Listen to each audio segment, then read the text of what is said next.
Harper Audio presents The Affair by Amanda Brooke. Read by Avita Jay. Scarlet. You might as well know from the start.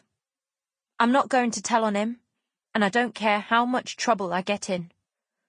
It's not like it could get any worse than it already is. Well, actually, it probably could get a whole lot worse, which is why I'm not doing it. I can't. Don't ask me why. I just can't.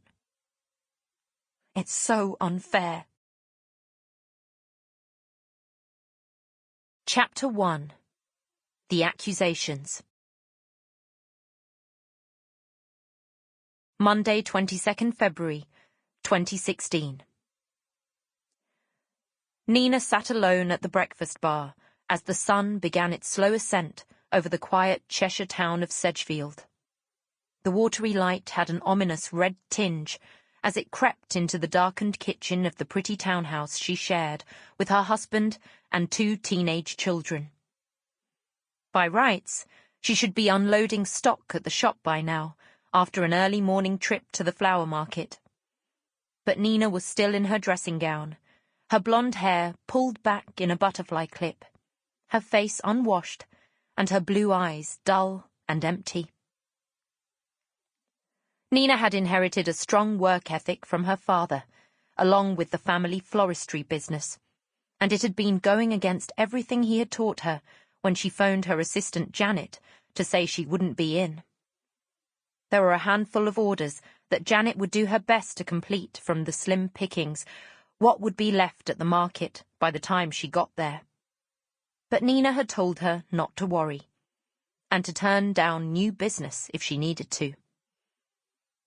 In truth, Nina didn't care, and she had no idea when that situation might change. She wondered what her parents would make of the sorry mess she was in. She was almost glad they weren't around to see it. Ever since Scarlett had dropped her bombshell on Saturday night, Nina had been in a state of shock, and more than 24 hours later, she was still struggling to work out how she was meant to react. It didn't help, of course, that Scarlett had barricaded herself in her bedroom. Nina had tried to reason with her. She had spoken gently to coax the truth out of her daughter, and when that had failed, she had yelled and made threats, only to be met with equal success. With nothing except the most meagre of information to go on, Nina had no option but to sift through the minutiae of her life and question everything she had thought to be true. The returning answers were ones she didn't want to hear, but she couldn't ignore them. Not anymore. Not when her 15-year-old daughter was pregnant.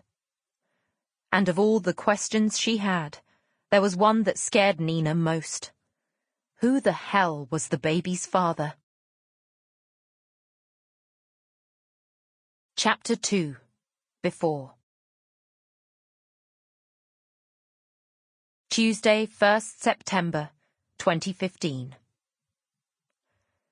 Nina pulled up outside the house and paused for a moment to savor the new life she was slowly adjusting to.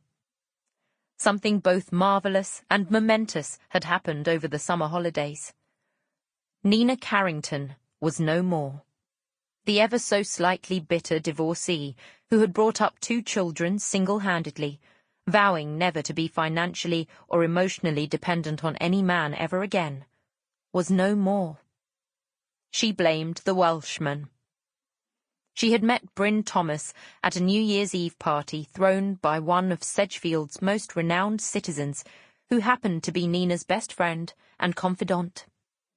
Sarah Tavistock and her husband Miles knew how to throw a good party, and Sarah had high hopes every year of finding a suitable candidate for the vacancy in Nina's life. Yet despite Sarah's valiant efforts, for the previous 8 years, Nina had been left feeling distinctly underwhelmed. It was going to take someone exceptional to persuade her to forsake the independent life she had become accustomed to. Sample complete. Ready to continue?